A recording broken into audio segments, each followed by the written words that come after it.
So habang naglalakad ako, ito yung view. First time ko lang makaikot dito. Mahangin yung place. Marami na rin nakatira.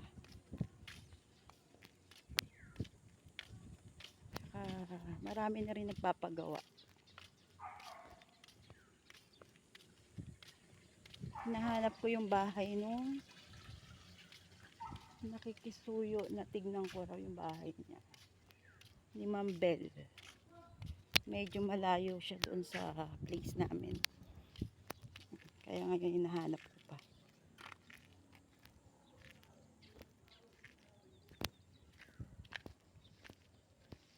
Ayan.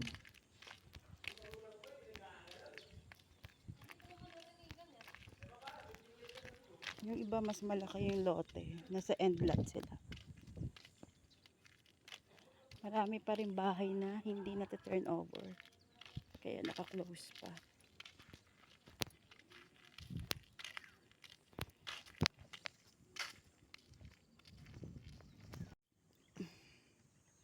Ito yung view dun sa pinakadulo sa amin. Ayan, ang ganda. Hinahanap ko yung bahay ni Ma'am Bell. Grabe, ang layo. Block 34, lot 10. Ayan, nandito ako ngayon sa place namin.